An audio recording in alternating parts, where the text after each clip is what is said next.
Hi, my name's Phil. I like talking about politics, and in this video I'll be discussing how the government now seem to have officially relabelled their Brexit teething problems as permanent chaos to be with us until we remove them from power. But first, if you'd like to be notified of daily news and politics, please subscribe to the channel and click the bell notification icon. So with the sudden and massively increased trade barriers that leaving the customs union single market brought, the government needed a plan to cope with the huge disruption to trade that their extreme Tory Brexit was bringing. Now, the best way to deal with all those pesky customs checks, they decided, was to simply not really carry them out. To this end, we are not checking EU goods coming into Britain, leaving huge opportunities for smugglers of the sort warned by Trade Minister Liz Truss last year. This October, we are supposed to be introducing some checks.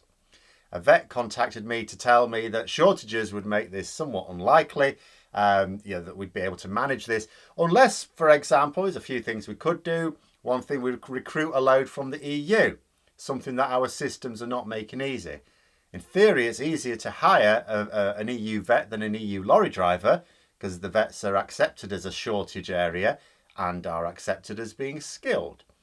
But there are other barriers making it impossible to recruit the number needed.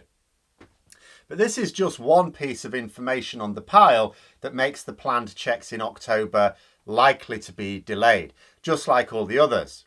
But although the government can just abandon inbound checks, leaving our borders wide open to less than honest traders, or at least for the time being, we cannot do the same thing for outbound trade.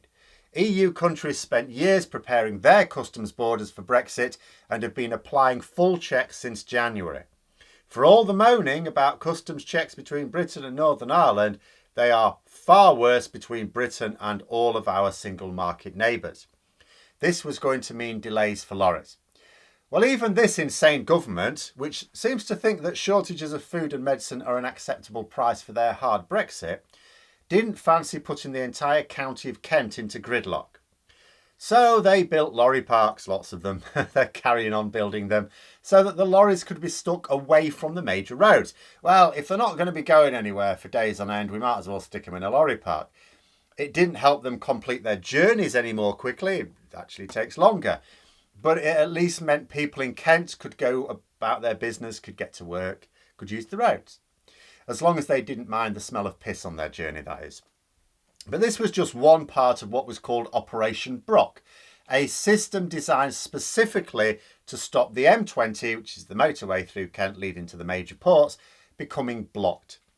It advises drivers of what they can do to minimise the disruption to themselves and the roads, taking breaks before you get into Kent, because you may not be able to take one for a while. Making sure you've brought extra food and drink, making sure your paperwork's absolutely, definitely in order. All of the things that will reduce the need for extra delays caused by the extra delays inherent in the new system. But it also included an emergency plan, which included like closing off certain roads to certain traffic, contraflow system around London to be implemented when it all gets a bit sticky. So like in one situation, Europe-bound trucks diverted down one road, which then cars can't use, and then cars and other vehicles go round the contraflow. There are a number of stages to this system, depending on how serious the situation is. It produces greater intervention to the normal flow of traffic, depending on demand. But it was only intended to be temporary. It was just there to get over the teething problems with Brexit. And it was supposed to be ending this October. But there's a report in The Guardian talked about how ministers have produced a plan a little bit on the quiet to remove the so-called sunset clauses in the legislation. The effect of this would be to make the situation permanent. Note that they're not just changing the dates. They're removing the dates altogether. Now, if you compare that with other things we've done, like other Brexit measures, so for example, we should be carrying out checks on EU goods coming into the country. We should have been doing that from January. We didn't. We put it back till July. Now we've put quite a lot of those back till next January. There's some supposed to be happening in October. We're not doing those because our capacity to do so is laughable. The food shortages we have now are real and noticeable. If we try to apply checks with our no infrastructure or staff to do so, we would have a critical situation, much more serious than we have now. So the government aren't applying those checks, but they do have a date to do so. So there's one set of checks coming online in October. There's another lot coming online next January. You know, they keep pushing the date back and they may well change the dates on those as well. But there's always a date. There's not going to be an end to Operation Brock in the legislation. That means that the government aren't saying we need more time. They are saying that the problems affecting the main route to the ports in Kent are permanent. It's not teething problems. It's not an issue with implementation. It's the long-term consequence of the extreme Tory Brexit. That's what they're saying. Now, the article did quote the government saying Operation Brock would just be for temporary use, but such a statement can mean something very different. You know, its temporary nature so far has meant that this system, Operation Brock, is needed for a certain length of time while we sort Brexit out. It's only going to be there for the authorities to use to apply these measures for a discrete period of time, after which Brexit will be fully implemented and it won't be needed. But removing the dates means that it will always be available for those authorities to use. Unless, of course, further legislation removes it or adds the dates back in. It can happen at any time.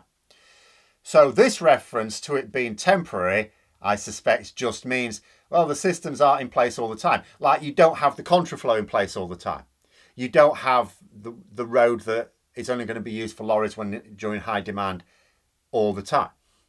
But that's the whole point of Brock. It includes, it's a reactive system that shuts down roads to some traffic, uses contraflows at times when it's needed, and then it's eased when it's not. You know, from that point of view, yes, it's temporary because you haven't always got those contraflows in operation, but they're always there to be used. You know, so that could just mean that the worst effects of it will be in place on a seasonal basis. Like in January, for example, when our trade is lowest, the roads can carry on as normal. You know, with the lorry parks doing the heavy lifting to keep roads moving. At peak times of the year, more and more stages will come into effect as trade ramps up. And this could be the pattern year on year. There could just be a month of the year when this system is in operation, other months when a different system, and so on. And all because we want to diverge from the EU. And for what? What are we getting? To be able to make our own rules? What sort of rules? What rules don't we like that we'd have to follow to be able to trade freely with the EU? What rules do we want to put in place that the EU weren't letting us that's worth it? In all these years, not a single Brexit supporter has been able to name a single rule of single market access that they would actually oppose, that they would be against. And what this means for people living in Kent is that they are going to be stuck with the very visible signs of Brexit for good. The lorry parks, the regular changes to which roads you can and can't drive down, all of which will change on a regular basis, you know, just that'll become the pattern of life for them. And yes, I know a load of them voted for Brexit. It's a Brexit voting county, and the Conservatives, it's full of Conservative MPs and councillors, but not all of them did. And I'll tell you what else this move means. It means that the government anticipate things getting a lot worse in the future. Because bear in mind, Operation Brock hasn't, you know, the extremes of it haven't really been used that much in the higher stages. You know, the biggest use of it was last December when France closed their borders during the rise of the Alpha variant, which is known at the time as the Kent variant. Now, you wouldn't expect a similar situation again. Future disruptions will be Brexit related, which is what the scheme was designed for. And we don't have very advanced forms of Operation Brock in constant use. It's not related to the driver shortage. Actually, the driver shortage eases it. If you've got a shortage of drivers, you're actually keeping the amount of trade down anyway, the number of lorries trying to get through down. Same with other trade barriers that we have in place. Actually, it's reducing the number of lorries trying to get through. So there must be a new trade barrier coming that they need this for, which can only be when we start to apply checks on inbound goods. I mean, the government do have to do that at some point. That's why they do have dates for that. They keep putting them back, but they've got dates. They can't actually just leave our borders open forever, but we still don't have the facilities and we still don't have the staff. And when we do, we don't have them trained.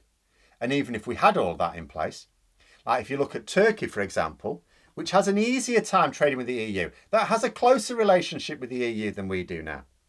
They still have a horrendous situation at their customs border. Once we implement Brexit properly, and even once we get our systems working, and that won't happen for years, look at what happens when this government get things in place, it will still be a nightmare. Even when it's working optimally, it will still be a nightmare. That's why they're keeping Operation Brock. There is simply no future down this hard Brexit path that could possibly manage without it. But those are my thoughts. Let me know yours in the comments below. Hope you found the video interesting. If you did, don't forget to click the like button. And if you'd like to support the channel further, please also click the Patreon link for details. And until next time, I'll see you later.